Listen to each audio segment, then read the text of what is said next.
Hey everybody, welcome to Board Game Heaven. In this episode, I'm going to do an unboxing of everything you see here from the game Time of Legends Joan of Arc by Mythic Games. And I have the base game right here. I have the super exclusives box with all the stretch goals from the Kickstarter, along with the Reliquary Box, which also holds a lot of the stretch goals that the backers got. Along with a couple of add-ons, I have the Legendary Dragon, which is a huge dragon model. I have the Plunder Box with some extra play items, and this beautiful neoprene playmat as well. So let's open them up and see what's inside. So here is the base game of Time of Legends Joan of Arc by Pascal Bernard. It's a game for ages 14 and up, plays in about 3/4 to 90 minutes, and is a game for 2 to 4 players. It's got beautiful artwork by several artists. This is by Bayard Wu, but there are actually quite a few who contributed to this game, as you will see as we unbox this. But it's already got this beautiful, epic battle artwork on the cover. And it's quite a heavy box, I can tell you. This is really a heavy box. On the back, there is some flavor text here, and there is some art as well of the Tarrasque with a knight facing it. So let's open it up.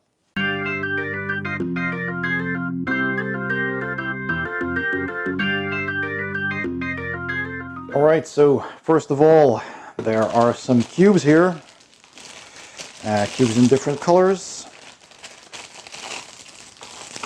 So we got gray, blue, green, and these tan ochre cubes that you will be using to track stuff in the game. I'll just put that to the side.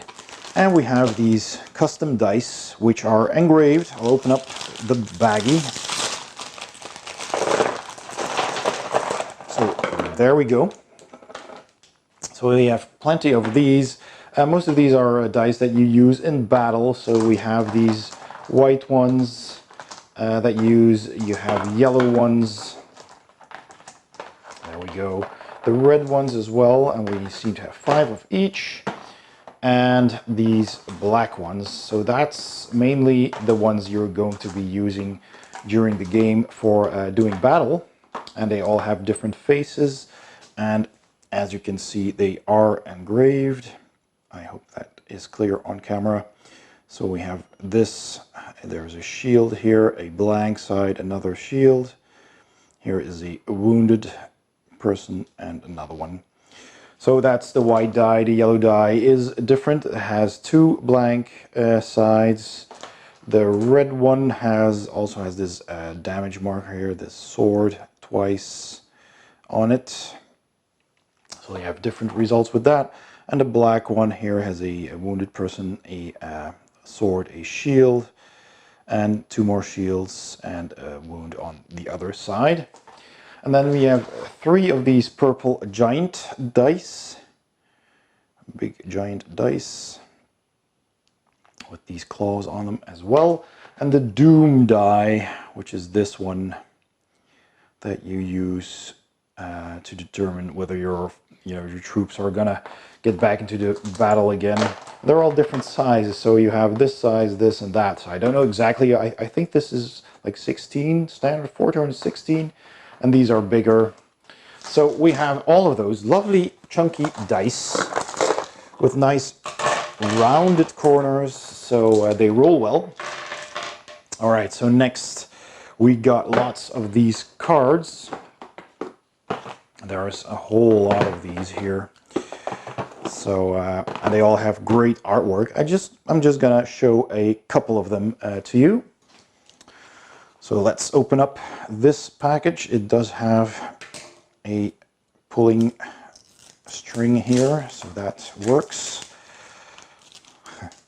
Usually I have more trouble with these. All right, so the cards, right off the bat, they have a decent thickness. They aren't the thickest kind I've ever seen, but they are fine. They have texts here, so this is basically for playing quests, and you got some questions and answers from several people you can find, like farmers, the priest, the blacksmith. So NPCs you have. There's a couple of people here, so like this knight here, Baral de Ponteves. And some great artwork there, as you can see. So all of these icons. Here's the Tarrasque. So more of these cards. I'll go through them quickly. I don't want to spoil stuff either. Here is the Archbishop, another hero. Saint Martha, who tamed the Tarrasque. And so a lot of this I really like. What I like about the game is that here's the Swamp Witch, that a lot of these characters and the battles, the scenarios that you're playing, and even the mythical scenarios are based on actual history and actual myths, legends of France and England and some other regions during that time. And so there's a lot of interesting things to read about everything that is in this game. So I'll just put these cards to the side. Let's have a look at these quickly. For example, the Tarrasque, which was a mythical creature that supposedly lived in the Provence region in France. And it was tamed by Saint Martha because it was a dangerous creature and people were afraid of it. She tamed it, she brought it back to the city, and there, La Hire, the city, the people still killed the Tarrasque. It's kind of like a Beauty and the Beast story almost, or a King Kong story, and which no doubt were inspired by this story. And of course the Tarrasque that we know from Dungeons and Dragons is inspired by this legend. So lots more cards, and some of these are double-sided because you can upgrade them. So that's pretty cool as well. And I like the size of these cards. They're nice and big, so everything that is on it is clear, even though that not all of them have text. But the ones that do have very clear text. I can easily read this, because the trouble with smaller cards often is that the text that needs to be crammed on that little box is often so small that you almost need to have magnifying glass to read it. And if you're a bit near or far-sighted and you need reading glasses, that can be a hassle. So we have these beautiful cards here. So these are all characters as well. The Black Prince, the Corsair, the Unicorn, which is another mythical beast. Joan of Arc herself. So really, really nice artwork, and you can see it really well because the cards are this big. It's really pretty cool. So yep, there's a lot of artwork that's been reused, but there's plenty of it still, so that's pretty cool. All right, so we have those. Then we have these medium-sized cards, and I really like that for once I can get these packs open with the actual string. I usually struggle with those shrink wraps. This works well. So there we go. We have some Mountain Knights, and these are all the same on the back. We have your troops that you'll be using, and they have these icons here and the dice you'll be using as well.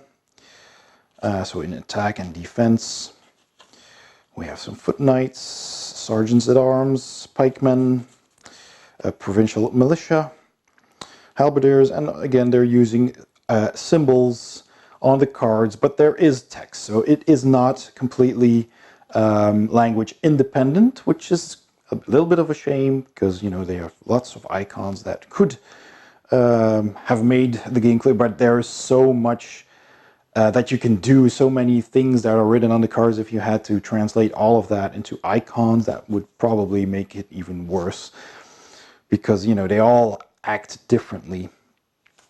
So there we go. See, this is just pure text, so there's just no way. It's available in French and English, but it's relatively easy to understand. If you know some English, I'm pretty sure that even for non-English speakers, this game will be manageable. So there we go. some more cards there. And then we have these smaller cards that have actions on them. Let's see if I can open this one as easily as well.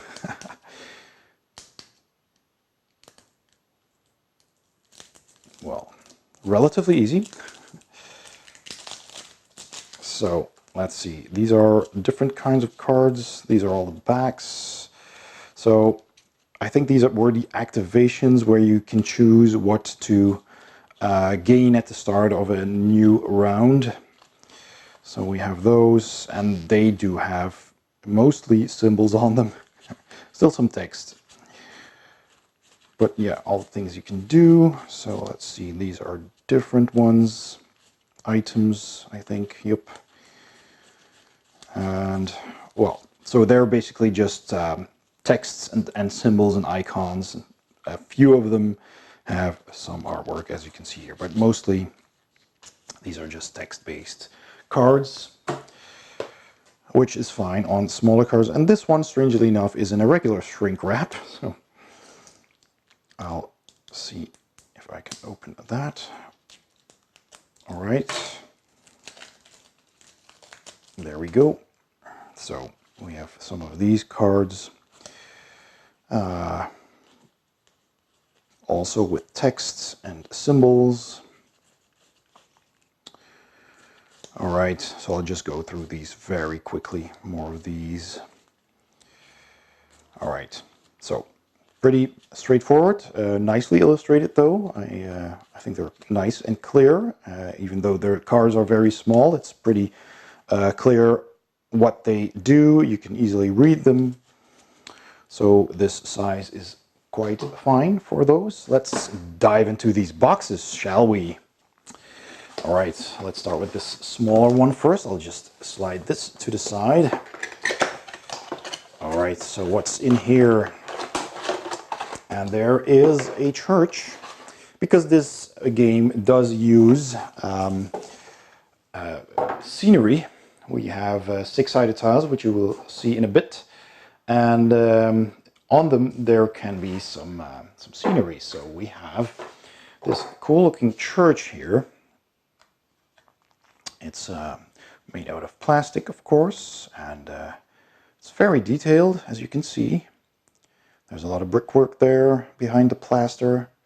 These stained windows. You can imagine, you know, the creative painter can go wild with those. So they're pretty cool. So we have that one. We have a bigger, you know, double tiered house here, farm. So that's pretty nice. I love that. All these shingles and the detail. Very cool. And here inside the church were hidden two smaller farms. Ooh, bubbly. So these are identical, and this is a smaller farm with nice little windows and the shutters there. There's the door, another window. So really cool looking small houses. All right, the next box that I will show you is this one. So let's put this on the side here. What is inside? I suppose the monsters. Yes, there are some cool looking miniatures there. So, and underneath are all these plastic clip-on colored bases to identify which units you're using and which units are whose. And the regular bases that have spots for 3 smaller units. So, and here are bases that have spots for 2 smaller units. And more bases. There are plenty of those, because you know these battles can get pretty big. So I'll put that to the side. And let's have a look at those minis. Then we have here an angel, and there's 4 of those in the base game. And as you can see, let me see if that focuses well enough.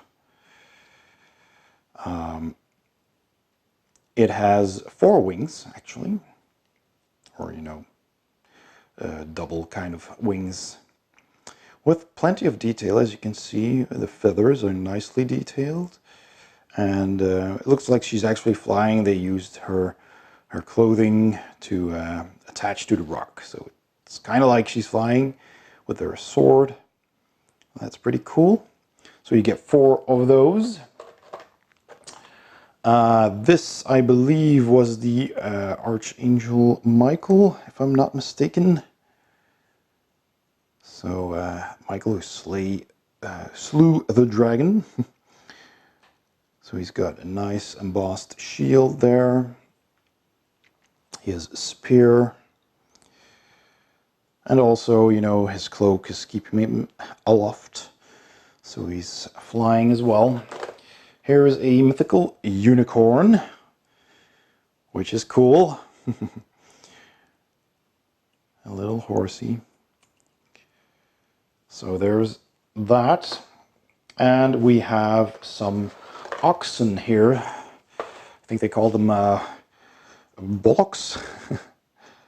So, and they have a little cart to pull with these kegs inside, and there's a hole underneath there where you can put this in. So you have a little carriage, a little cart with 2 oxen pulling the cart, and there's 2 of those in this box. So there we go. And finally, there is the Tarask, which was a mythical beast, kind of like a dragon with a tortoise shell, and it supposedly had a lion's head, but they kept it more, you know, dragon-like here, which I quite like.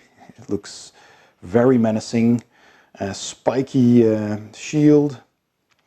It's got 3 pairs of legs and a scorpion stinger on its tail. So that's pretty cool. And in the French Provence, you will find several statues of Tarasques, which look quite different than this one. More medieval. But that is apparently where the legend of the Tarasque originated. So that's these miniatures. And there are still 2 more boxes in there. So here we go.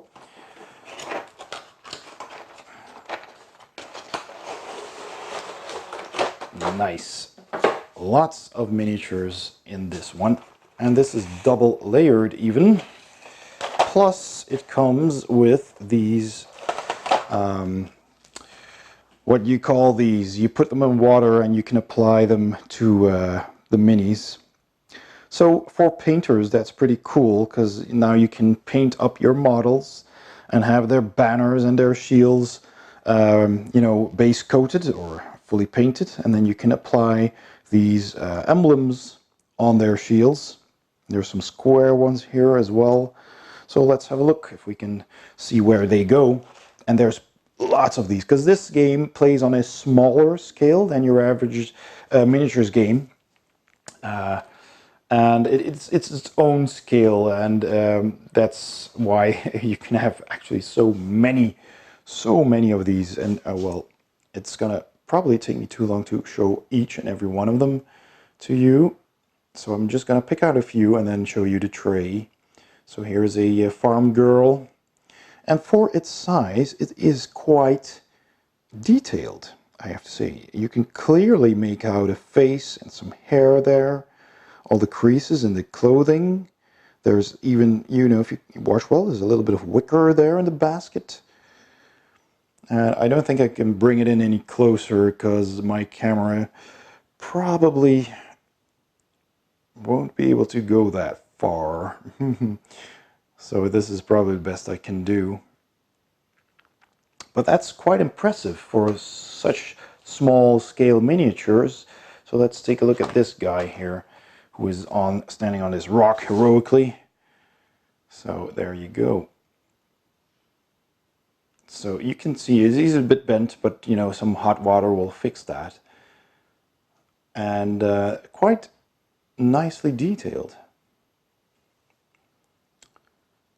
Might be a little bit more challenging to paint because they are so small. On the other hand, having smaller miniatures, if you manage to give them a nice base coat and then add some shading, then you will already have pretty decent tabletop quality miniatures.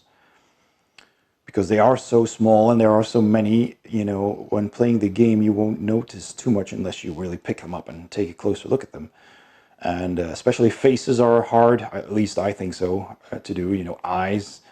And at this scale you can probably just get away with a skin tone base coat and some washes, and that'll already look really nice.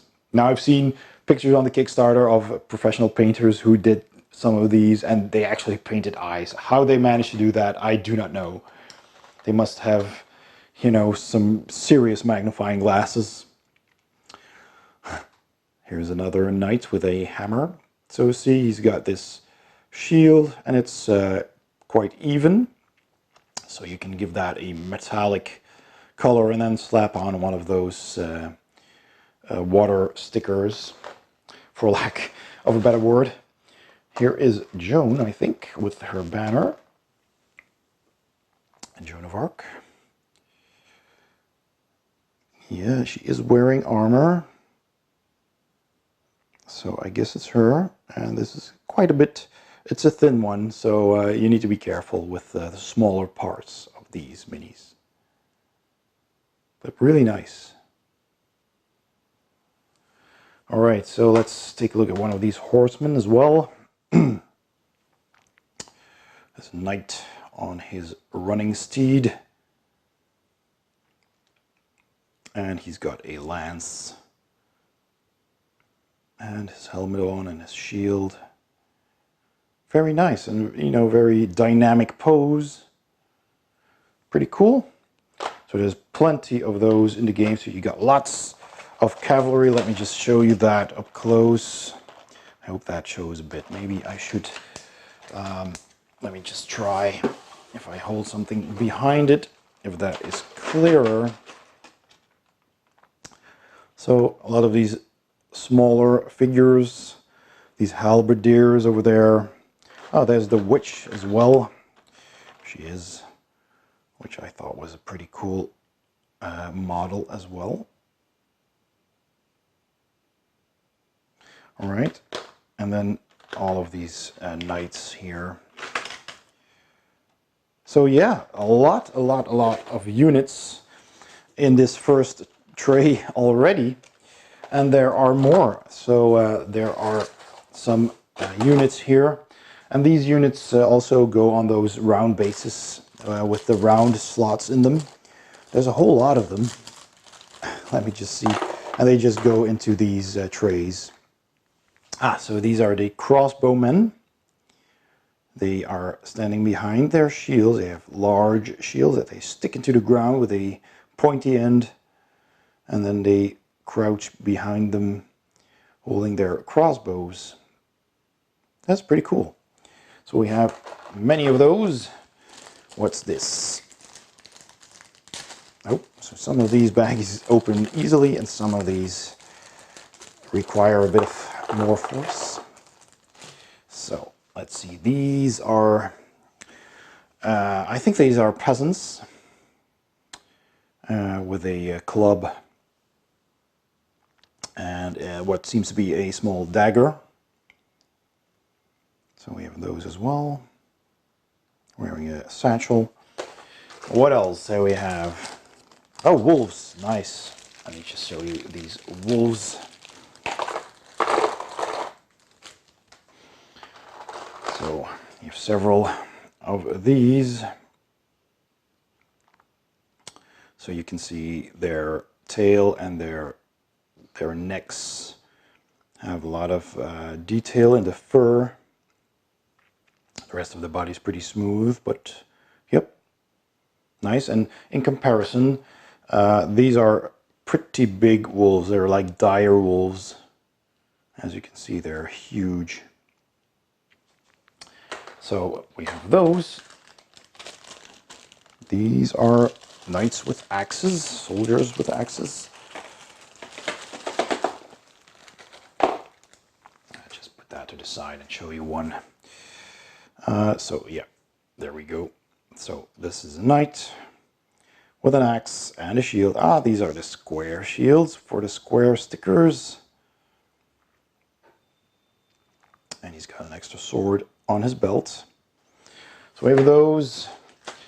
And then we got more units. These are bowmen.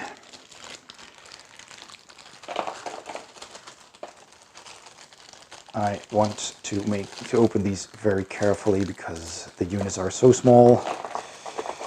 I don't want to accidentally break one ripping open the plastic. All right.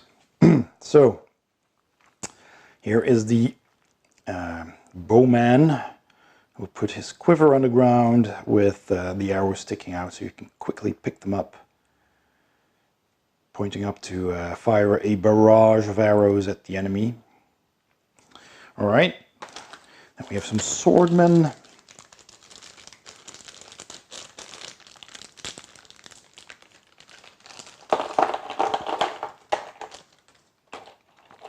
Quite a lot of units, man. I can only imagine the massive battles you can fight with all of these units. This one actually has a decorated shield. He's holding a sword. Yep. So yeah, nice one too. Plenty of detail there. Oh, one of them escaped to the crossbowmen. So what do we have here?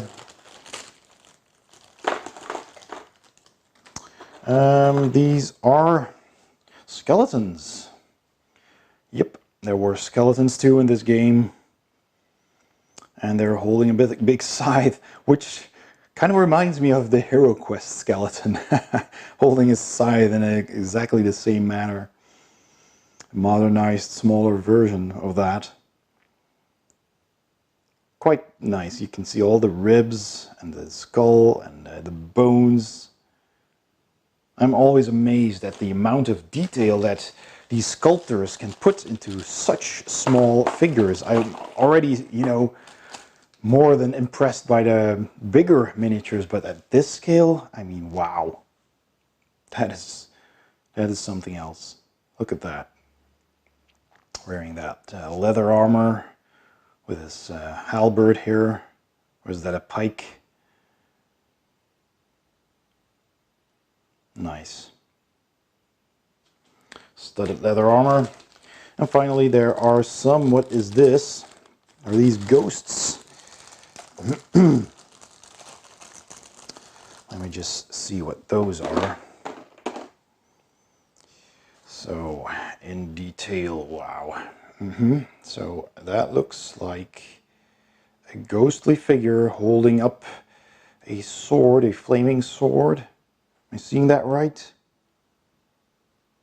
Does seem, yeah, this is the pommel, the hilt of the sword, and that's the hand holding it right there. And there's the shoulder and the head. This is the back. It's pretty small. Yep. So we have all of those units in this second tray, which is beneath the other tray, so it kind of acts like a lid for that one, so that's well done. And there's a second box. Indeed, more units. There's so much content in just this base game. And with all the stretch goals that backers got, you just got so much content. So we've got 10 of these trees. So we, aside from the houses and the church and the scenery, we also get some trees. And these are, well, not pre-painted, but pre-cast in a color, so green and brown, and assembled like that. So you don't even have to paint them if you don't want to. So that's pretty cool. So you have 10 of those trees. There's some shrubberies, some bushes there in green plastic. Then we have some rocks as well. Oh, and a well, and a well as well. So let me see. So these are the rocks. All right, so we have several of those, 4 of those, and there is a nice little well and a statue, kind of like a reliquary with some saint in there. Maybe it's Mary. So we have that. That's pretty nice. That's something you will often see in French rural places, villages, and a well. Nice. So we get that. Then we have a bag of these low walls, little walls that you can see around the countryside. So there you go. This brick wall with some vines growing over it that can be used in the scenery. You have these pikes that you get with certain units, and then you can put in the ground to form a defensive line that other units can't cross. And we have a ruin of a church, a piece of a church. So we have that as well. So another box full of scenery. All right. And then finally in the box we have lots of the paperwork. So we've got the rule book. Let's start with the rule book. Nice artwork again. It has a clear summary. It has the contents listed here as well. And then you can see more of these components and the different types of cards. And all the banners are also named here. That's pretty cool. French, English, Scottish, Burgundy, Wallachian. Yes, Wallachian. We get to see vampires as well. Lord Vlad. Ottoman Empire, the Holy Empire, the Unholy Empire, which is where the mythical battles take place. Mercenaries and civilians. Here is the board tiles explain and how everything works with the areas and the terrain. The dice. Well, there's a lot to go through. There's a setup of a game with this board, the round board and the player dashboards. Yeah, it's called the battle board. And it's printed on the final playmat as well, which I will show you in a bit. So it tells you how to play, what orders you can give, several actions you can take. You can move, you can attack, and you can do all kinds of stuff. And how the different terrain works as well. So there's quite a lot you can do. There's some gigantic creatures. All right, how flying units work. It's also pretty nice. And some skills explained and a glossary, which is handy. You can just quickly look over this if you need to look something up during the game. Okay, right. So that's quite a hefty rule book. And then there is also a scenario book. So there are several scenarios that you can play. So the adventure begins. So there we go. We have several of these scenarios, and they, aside from their name, they have also the date when it took place. So some of these, are historical battles that you will be reenacting, basically, more or less, because anyone can win, of course. The Battle of Crécy, 1346. Quite like that. I really like that they really did a lot of research in French and English and other history of the time period, and took from that, all of the cool stuff, the people, the legendary people, the mythical beasts. Everything that is in this game is based on stuff they actually found in history. So yeah, okay, let's go through that a bit quicker. I'm just really in awe of everything, of all the content that's in here. And as you can see, those maps aren't too big, there's plenty of space to maneuver, and But, you know, in any case, if you're new to this game, playing a game like this might take you an hour and a half or 2 hours, depending on the scenario you pick. But as you learn, I mean, this is obviously a much bigger map. But as you learn the game, then the game will progress faster. Okay, so that's pretty cool. And then finally we have some flyers in here. So we actually have a historical Joan of Arc leaflet. So you can actually find some actual information about Joan of Arc in France. It's pretty nice to actually have that in there. Here's a player aid, so that's also very handy. It's two-sided. There's 2 of them in the box, so that's handy as well. And finally, we have all the punch boards and the tiles, of course. So let me just carefully take that out. And there's quite a few. So let me see, 1, 2, 3, 4, 5, 10 of them. Boy. And the first one is, of course, this battle board here. So you'll be playing cards here that give you extra actions, and there's cards coming over here. Units that will be defeated are over here, and then you roll the doom die and they move over there. And yeah, so that's pretty cool. Let's take a look at this one. All right, so I'll just go through these quickly. So they're a nice and thick cardboard. Yeah, it's about I think 2 millimeters, maybe 2.5, but it's quite sturdy, and that will be on the table all the time. And wow, and these hexes are huge. There's plenty of tokens, and they're all double-sided, and they come out easily. There are actually 2 of them that I just punched together. Well, let me just take these to the side so you can see there's all kinds of different terrain here.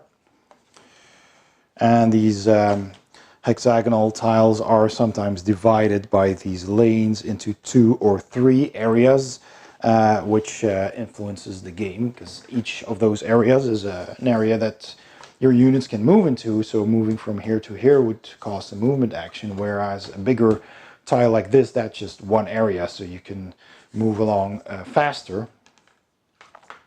So yeah, we have those. See, and this one is also divided into several spots. There's all kinds of different terrain. There's these wheat fields, there's cobblestone, there's like rocky areas, there's forested areas, there's grass here. So plenty of different areas, landscapes that you can play on. So here's another one with the field with a scarecrow, even some sheep walking around there. So a lot of them, and they're quite big. I mean, I'll punch this this triple board here, and they're all numbered as well. So when you're playing a scenario, you can easily just check the numbers here in the bottom, and that's the way you should orient them. Sometimes the pictures in the book are not exactly as the final project, so you'll have a map, you know, a design, a map artwork in the booklet, but they have told, Mythic Games has said that you should look at the numbers, because sometimes the orientation can be a bit different, or the final artwork changed a bit. So this is quite big, and as you can imagine, you know, having all those tiny units on it, you know, you can place a lot of those in here.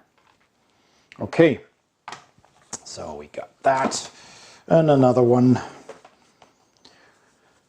and plenty of detail actually. There's this artwork is really finely drawn. There's some giant footsteps here. They look like wolf prints. And there's even sky tiles for the airborne units, for the flying creatures. And these are just one-sided. They have this on the back. Okay, so that's pretty cool. Then we have these player dashboards. There's some tokens that you can put together. with a burning stake. So let's just take one of those and put it together. So there you go. You know, you can put that together nicely and it will stand on the table. There's plenty of different tokens still, and that's 2 of those. So you can play up to 4 players, and they're printed double-sided. Well, I think we covered everything in the base game. Let's open up the next box.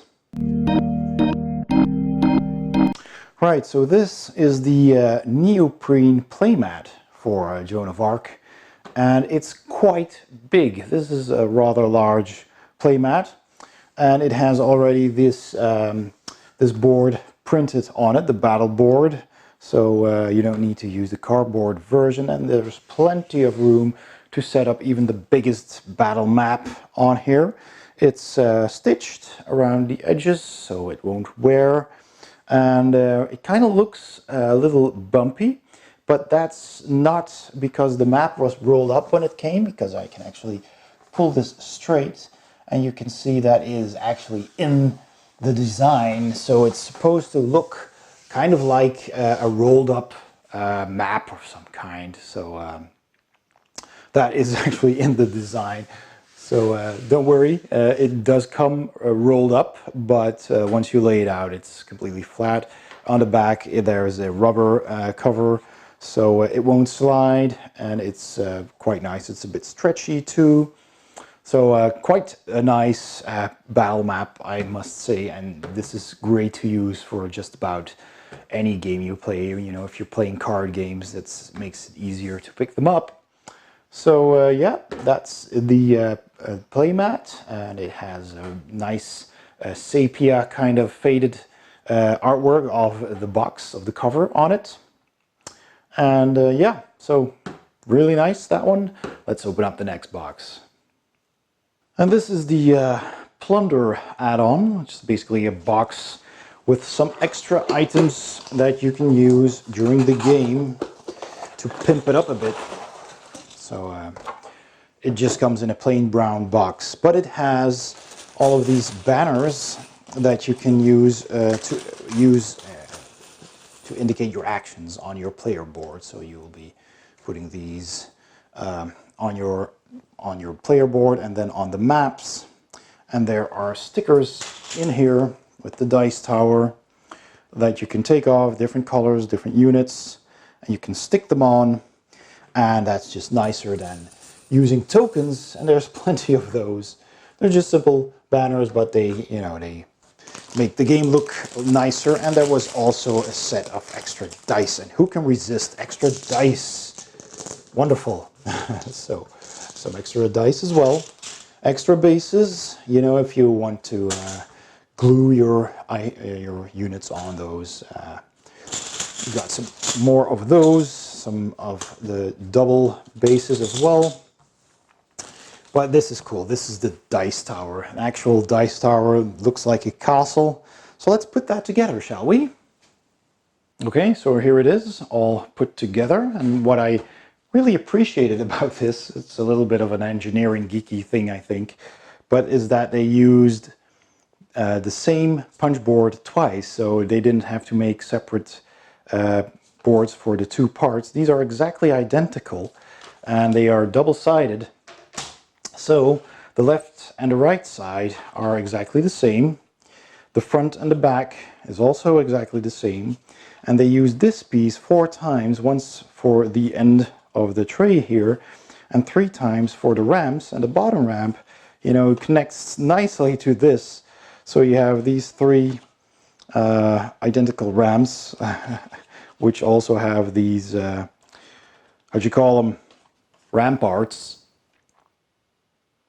And it all fits together really nicely. So I like that. It's very clever, but does it roll well? Well, let's see then. And there you go. Cool. So this is the Reliquary Box that holds a lot of the stretch goals that came with the Kickstarter.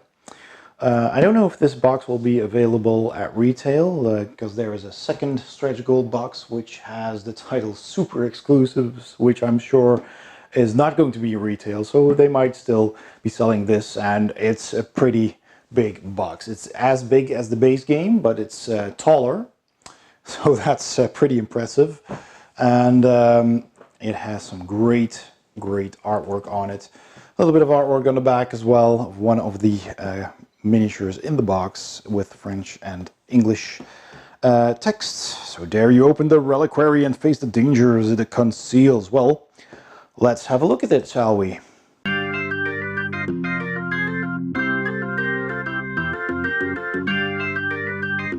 All right.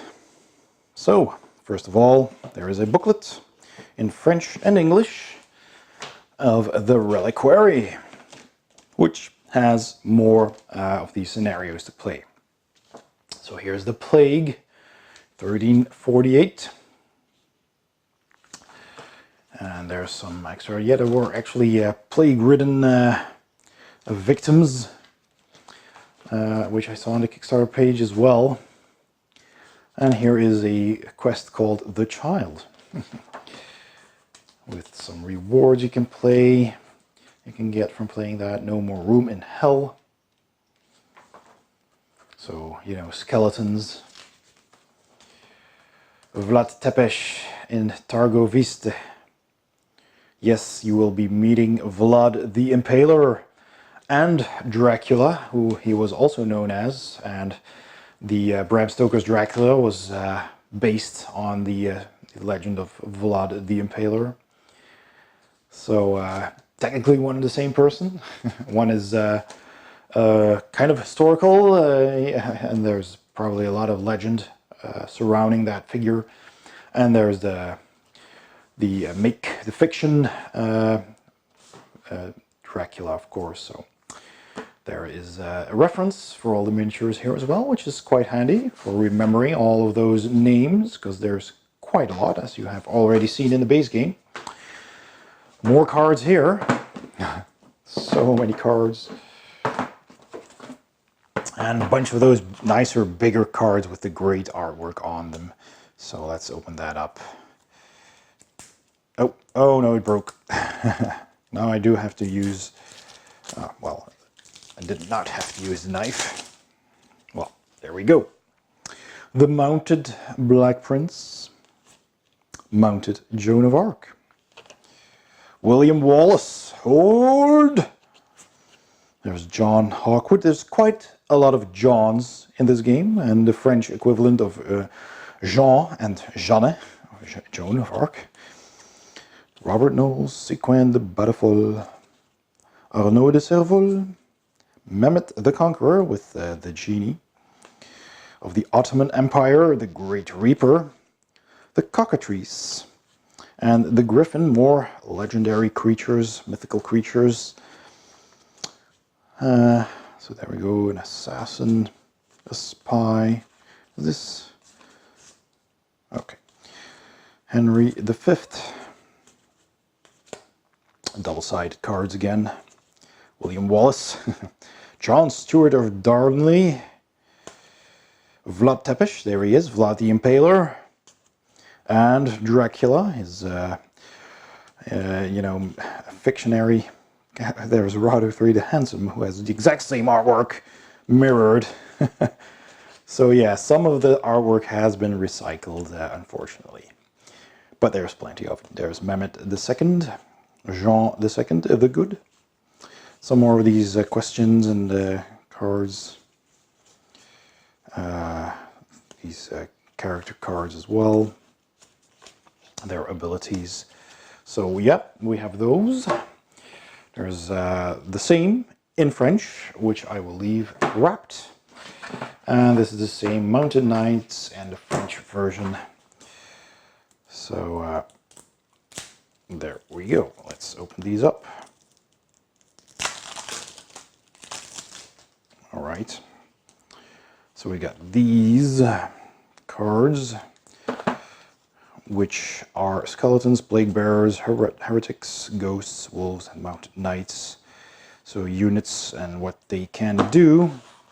There's several of these. What they do apparently. Undead March. Oh, there's easy, normal, and hard. So things you can choose. Okay. And there's a bunch of these cards, unit cards. So we got these Mounted Knights, Impetuous Knights, Man-at-Arms, Flemish Pikemen, Amai. There's all kinds of different armed forces, cool units, bowmen, angry peasants. And there's a guide. There's a bear tamer, and it also has bears, which is unfortunate. Also a bear. So the bear tamer, there's a figure for it, but does not have artwork, sadly, and the bear does. There's some hunting dogs. There's skeletons, Danse Macabre. Standard bearer, musician. There's the trumpeter, the herald. Flagellants or flagellants. Penitents. Heretics, executioner, flying demons, ooh, and a voracious demon. That's pretty evil looking. The apothecary, culverin, kind of like an early cannon there. A doctor, plague bearers. Some of these Ottoman Empire units and more farmers. All right. So those were the cards, and now we've got some boxes here. So let's start with this one. Ooh, that's a huge box. I think I'll leave that for last, although this is just as deep. All of these boxes are huge. These are smaller, so I'll start with the smaller units first, then keep the best for last. All right, so there's this box. Reliquary Box 1 of 3, which has some cool units there. So we got more of these smaller units, and here are the bears. Which one was the bear tamer? I'm not sure, but I believe this one. So, there you have this little guy. Quite detailed again. He's got 2 of these sticks. Supposedly, I think he's the bear tamer, so we have the bears here. Tiny models, but still big bears compared to the units. And there's plenty of detail in the fur there. And he's standing up and snarling. So that's cool. So we have this banner man here with a sword. And what else? We have the musician blowing his horn. Nice. It's amazing how much detail in these tiny little figures there is. So we have another soldier here with a shield and a sword. Let's take one of these big guys here. So he's probably one of those heroes that you can play.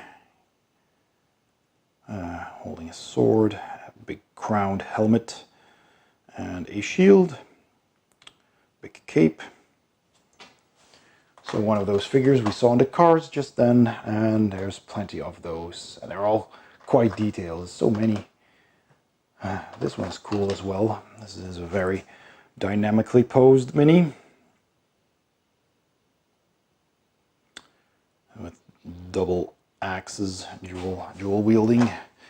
Let's see, so do we have some of those plagued ones in here? No, I think they're in another box, so alright, I'll take a look at Joan of Arc, mounted Joan of Arc, on this cool looking horse.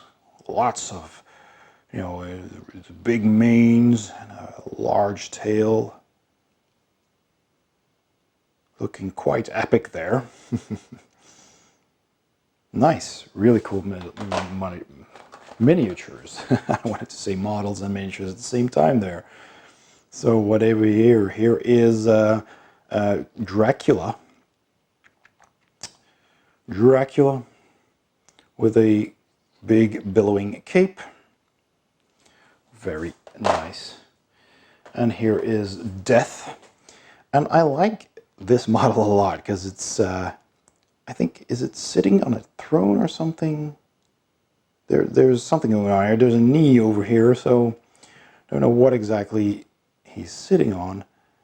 But this is a large model. This is just, you know, even slightly bigger than the normal miniatures scale. So that means you can use this model in other games and it'll be quite a nice skill. There's some snakes coming out here. Really cool.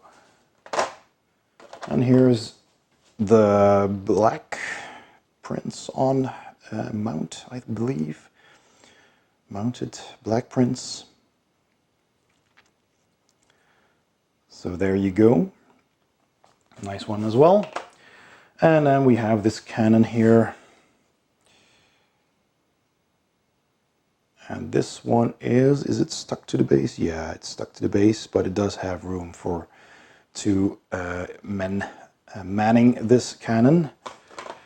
So we have these bigger bases, as you can see, because there's more going on here. Here's the person with the donkey. Was this the guide, I think I saw on one of the cards? So that's that. We have some knights. Look at that detail. The shield and these, this, what do you call that? A cape for a horse? And this big pike here with the fur hanging from it. That's pretty cool. Lots of detail. And these are worth a closer look too, because these are knights with a spear and a banner on these big horses, and they added some fur to their heads, which is on that clothing. So basically he's got his own huge furred cape, and on his shield that he's holding on his left arm, he's got these wings, which looks very dramatic. So that's pretty cool, right? So we have those. I'll bring the top ones up for a closer look, because there were a few. I can't get any closer than this without tipping. I have to do it like this because of the tripod. But yeah. Oh, there is what do you call him? Mehmed the Second. Sheikh, is that a sheikh or? I'm not sure. Well, so you know, there's plenty of units in these boxes because they're so small. There's a whole lot of them. Let's open up this box.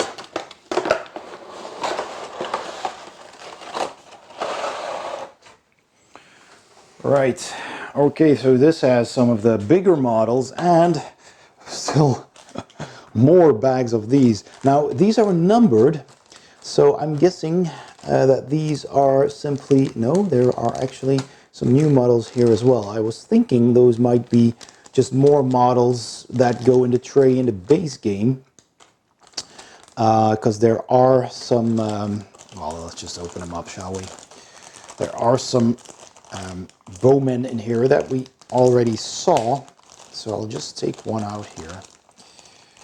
And yes, that actually is the same bowman with the quiver in the ground that we saw in the base game. So I guess those will still be able to fit in that tray of the base game. Here's the guys. There's actually another other person in there as well. This is a mixed bag of minis. Let's open it up. There we go. So we do have some of these crossbowmen hiding behind their shield, which we already saw. But there's also knights with these huge hammers.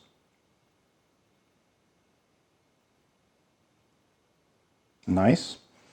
And I spotted some of the plagued ones At least I did. There it is. Is that a plague one? It looks like a skeleton, which is bent over backwards quite a bit, as you can see. So that's a bit of a strange model. All right, so there are some halberdiers is in here, another one of those skeletons, another hammer dude. Yep, so okay, so that's what's in that baggie. Different units, and this is a bag of, yeah, there are some demons in here. So let's open that up as well. All right. So we got some more of these halberdiers. I think we saw those, some dudes with spears and shields. I think these are different from the ones in the base game. But most interestingly are these demons. And these are voracious demons. They have a huge mouth filled with teeth and also a mouth in their bellies with a large tongue sticking out. Voracious demons, pretty cool. They're bigger than the men, quite a lot. And are all of those voracious? Yeah, there should be a different kind of demon in this box as well, but it might be in a different baggie. So we have some pikemen here, which I think we already saw. Some more knights with hammers. There's some, well, let me see if I can take a look at those. If there's anything new here. Well, so, yeah, this is a new model. So here's a soldier with a large, kind of like a war hammer. So we have those. There's several of those here. There are, this is a skeleton musician. I like that. So we have a skeleton, I think with an axe still buried in his head, blowing a flute. He's playing the flute. And he's standing in a kind of like a, you know, jumpety way. A bit of a Jethro Tull thing going on there. Okay, so here is a here's a knight with a shield and a sword. Also a different model, I think, from what we saw in the base game. So what else do we have? I think those are the different units that were in that bag. So that's quite a few different models still in here. So many sculpts. It's quite impressive. All right, here are the other demons. That's pretty cool. So these demons have wings and they're flying. Their tail is connected to the base to make it seem that they are in fact flying. So that's pretty cool. Nice. They look very much like gargoyles. All right, so we have those. Let me see. Oh, these guys are different as well. Yep, we saw some cards of these. And they have a shield with a book embossed on it, and a large pointy hats, and a huge axe. You know, like the executioner. Nice. So we have a few of those, and then we have these penitents with a cage over their heads and a huge blade.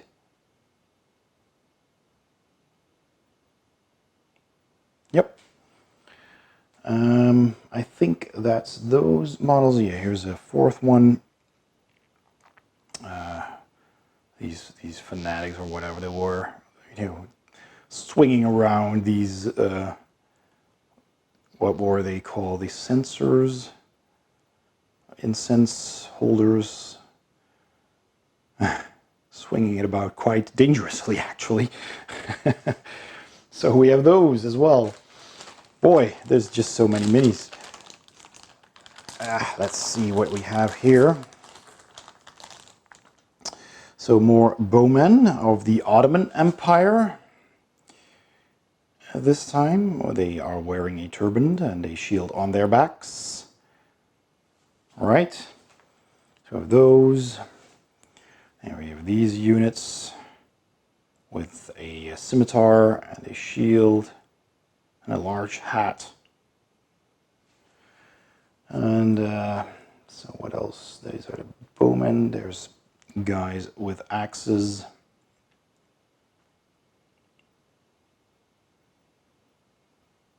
I'm telling you, if you have to paint all of these, wow. Yeah, that's gonna take some time. All right, so anything else in here? No, I think those were the units from that package. Let me just take a quick closer look at these again. Yeah, there are some peasants in here that we haven't seen before, the angry peasants. So I thought there were actually some extra units that you also find in the base game, but there are actually different units in here. So we have this peasant with an axe, one with a sort of like a pitchfork. This is a knight holding a spear, and another knight with a spear. So we have those two. And these were actually more bowmen. So, all right, moving on to the larger models. Here is the big genie, a four-armed genie carrying this magic carpet with Mehmet over there, Mehmet II, and some of these Ottoman units there. So a guy with a bow and a guy with an axe, and yeah, this is his tent, which is very, very richly decorated. There's a lot of decoration on there, all these patterns, and the carpet itself too. So wow, even the bottom, as you can see, has plenty of detail. So that's something I've never seen before. This is very cool. I mean, wow. And then there is a griffin. We know griffins. This is quite the detailed griffin. It's got lots of fur here on the back, and then feathers in the neck, and these wings, big wings with big feathers, and the tail here with this furry tip. And it's got these huge claws. The back paws are like a cross between a lion's and a bird's paws, but the front claws are definitely, you know, these bird claws with the sharp talons. It's got the beak. Very cool. So yeah, a huge and detailed griffin. And remember, this is already a big model, but compared to these poor tiny units there, I mean, that is absolutely gigantic. So that's the griffin. And finally, the cockatrice. The cockatrice, which is found in English history a lot, which was a cross between some kind of, you know, snake-like dragon, and it's got the head of a rooster, and it could kill if you looked at it. You know, if you look in the eyes, it will literally gaze you to death. And sometimes it's you know, described as a monster that will petrify you, just like Medusa, or what's the other one called? The basilisk, who would also petrify people. Okay, so let me just slide all of these to the side and bring out this big box here. Gosh, a whole box filled with all of those minis. Wow. And this here, ladies and gentlemen, is the beast. And it is indeed a beast. It is huge. It is heavy. It's even tied to the insert. Let me just get that off. All right, so there you go. Oh my God. This is heavy and huge. This is the beast, and it was also a stretch goal, and it's kind of like a cross between a hydra with all the dragon heads and the snake-like body, and another, you know, an eagle again, or a griffin with the big talons and the wings. It's got feathers on the tail. And this will take up an entire hexagon map tile. That is just gargantuan. I wonder what they based this on in you know, mythical history and mythical stories. And it is, you know, a piece made out of several pieces. It's pre-assembled though, but you do see some gaps here and there, just a little bit there as well. So this model, because of its size and the multi-part, may require just a little bit of filling in with green stuff or something, which I have to say is something I haven't noticed on any of the other models. I mean, are there even mold lines to be discovered? You really have to look closely, because the amount, yeah, there's a tiny bit of a mold line over here, but you have to really look for them. I have to say that the quality of all of these miniatures is fantastic. It's phenomenal. I mean, wow, look at this. That is, and the soldiers next to it are absolutely dwarfed. As you can see, they would fit in his claw, or its claw, easily. You know, you could swallow a soldier with one bite. This is amazing. Wow. Well, okay, there's that then. Let's open up the next box. Oh, and I just quickly wanted to show you these, because I discovered these in the one package that I didn't open. The plagued ones, which was the model I was looking for. And these are pretty cool. So these are, you know, plagued victims that are frantically running around with a bell.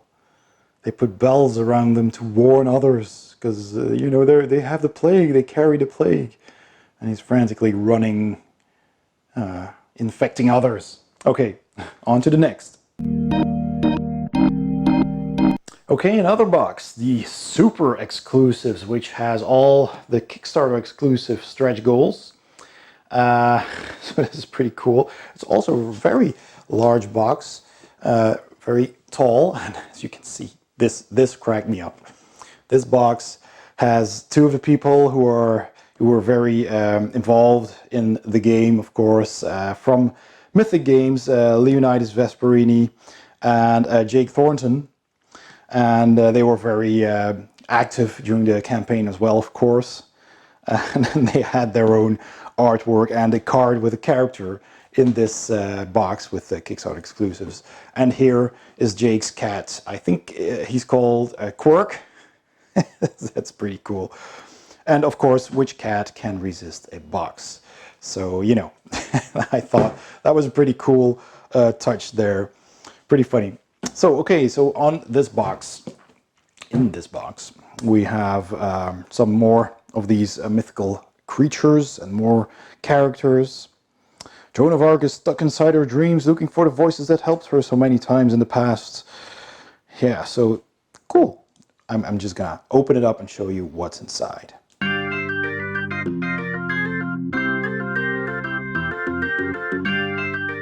All right, so first of all, we got some cards in a plastic wrap with shrink wrap, or yeah, how do you call these, Ziploc bags, so you can store them nicely. And so that's a welcome little extra there. So let's take a look at these cards and check out these new characters. So here he is. That's so funny. Leo the innkeeper, there he is. That's funny. And here's Jacques the troubadour. And I think he has Quirk tattooed on his arm, because there is Monsieur Quirk. He's mortal. You know, just lazily slouching on the couch. And the same in French, but that is just hilarious. I love that. And some more cards here of Gog and Magog, who are also featured on the artwork on the box, as you have seen. So here we have the giants, again in French and English, Gog and Magog. And I looked it up a bit to see what was the history and the myth of these, and it's kind of, there's different stories. There's a Gog of Magog, there's Gog and Magog, and sometimes they refer to, you know, lands ruled by Satan, and sometimes there are these two giants that are locked up by Alexander the Great from you know, being able to come into the civilized lands. And then there's the stories of God opening those gates again, letting them loose on the world at the apocalypse. So that's quite biblical and yeah, interesting. So we have a French and English booklet to go with that. So a special book for a special someone, with some more scenarios. Joan of Arc in the City of Angels, which is not LA. And the Battle of Brigne. So, cool. There you go. And inside we got tiles for the inside of some of those, well, the inn in this case. And we do have models for that in this box. So that's pretty cool. You can have the scenery, and then, you know, your units can actually enter the scenery. There's the stables here, and the first and second floor of the inn. So that's pretty cool. So I'll put those to the side. Well, let's see. Two of these boxes. One has Gog and Magog, and the other one has the inn. So this is just filling. Let's have a look.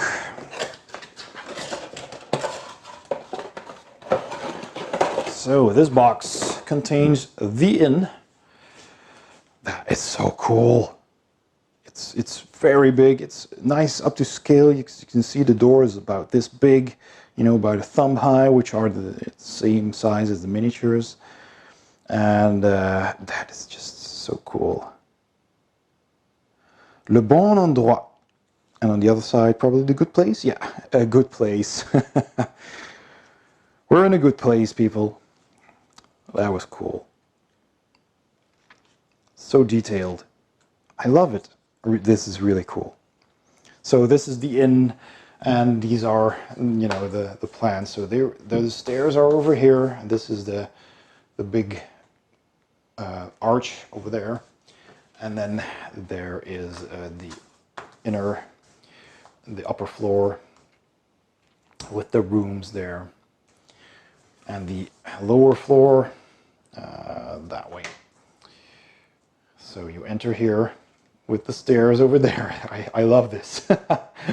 You go in here and you have the inn and the stairs leading up. It's lovely. That's just cool. And now for the two giants. Plus, of course, Leo and Jack. And the cat. The cat has an own mini as well. There's this barrel, and the cat is on top. Look at that. super. Jacques le Troubadour. There he is. Nice. The lute on his back. And here is Leo. Here are tiny little miniatures. With quite a large mug of ale there, Leo. That's just great. So we have Gog and Magog. So let's see. Which is which? I think this is Magog. So here we go. He's got this huge cobbled together shield, wooden planks, and he's an absolute giant, as you can see, compared to poor little Leo here. Look at that. And again, the quality of the detail is super. It's just amazing. This huge mace. So that's Magog. I think out here, yep. And then Gog over here. The other giant, wearing a hood and a huge sword, carrying in his right hand, and in his left hand he's got this scepter with some chains there. I think that a drum of some kind. There's a lot of stuff going on there. And it seems like, you know, he's got an opening in his back, and out of that come swirling some tentacles and some screaming faces. So maybe, you know, like ghosts or tormented souls swirling out of him. It's pretty cool. He's got lots of skulls hanging from his belt. So the two giants will be released at the time of the apocalypse. Nice. Amazing. That is just very cool. Let's open up the final box. And now for la pièce de résistance, the legendary dragon. This box is enormous. It's just as big as the base game and taller. It's just as big as the Reliquary Box. I mean, boy, oh boy, oh boy. So there's Archangel Michael, who slew the dragon, the serpent, the devil himself. On Mount Tomby, Satan arose to enact his vengeance, defeated by Saint Michael and his angel army. Nice. Well, let's just not wait any longer and open this up. And I saw that Mythic Games brought a lot of these dragons to UK Games Expo. They were selling these, the last ones they had, and they sold out completely. I don't know exactly how many they brought, but boy, that thing is popular. Okay, so we have the cards for it, for the dragon and Saint Michael, with again some Ziploc bags to store them in. So there we go, we have Archangel Saint Michael and a bombard. There's two in here, so I guess in French and English. Yeah, there we go. You can actually see on the back here. So that's just two cards there. We have the French and English leaflet to set up that scenario. Saint Michael and the Dragon, August 1409. So we have that. We have the tiles. There we go. Actually, 3 more punch boards that come with this. So we have these and the footprints of the dragon. So there you go. Those were dragon prints then. These obviously being a lot bigger. And so there's one punch board, and they come out so easily. You don't even need to punch them. So there we go. We have these. So you get 5 extra tiles. There we go. The footprints. We have 5 of these sky tiles, because St. Michael, being an angel, can fly, and well, so can the dragon, of course.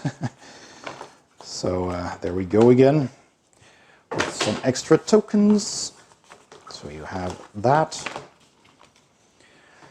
There is a storm cloud here as well, and an extra tile for the dragon, le dragon, and on the back side, the dragon.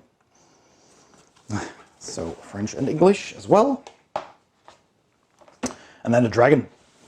The dragon itself needs this entire box. Boy.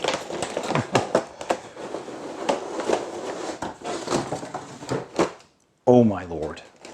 This is amazing. Wow. This is amazing. This wing alone. Look at the size of it. It's my entire lower arm. You can stab somebody with this. Don't, people, don't. I'm joking. And wow, you just look at the wing and all the detail. All these veins and scales.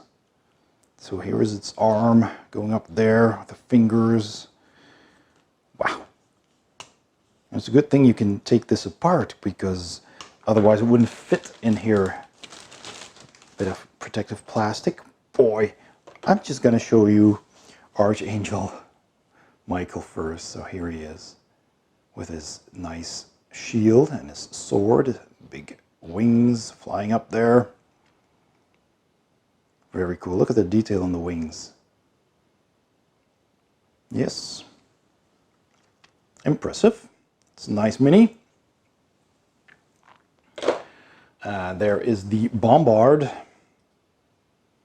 Little cannon there with these 2 soldiers manning it. So this guy is on the lookout for the dragon. And the other guy wields a hammer and is pointing. It's over there, man. Over there. Where? So we have that. And then the dragon is also attached. So let me just get that off. Okay. Boy. Wow. Look at that. So here, to compare, you know, so there's a tile, and this just fits on top. It's the exact same size as a tile. And it's heavy. It does also have some, you know, some lines here and there where the model is put together, because obviously this is a multi-part model, but it's pre-assembled. So you need to fill some gaps with some green stuff. And wow, they're just, I don't know what to say. This is just amazing. Look at that. All the detail, all the scales, and the bricks in the little castle there. As you can see. And the mains. It is enormous. I mean, this is gigantic even in other miniature game standards. You know, if you're playing D&D, I don't think I've ever seen a dragon this big. And I've seen plenty of models and miniatures of dragons as well, but this takes the cake. Look at that. That's just...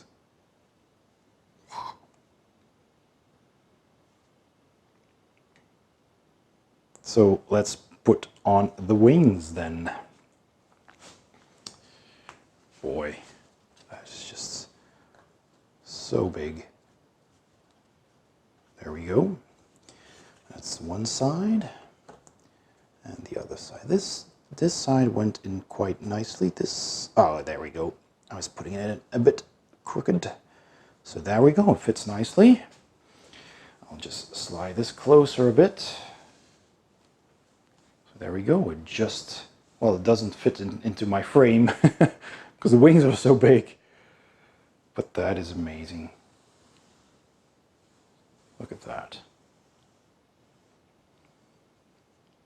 The legendary dragon of Time of Legends, Joan of Arc.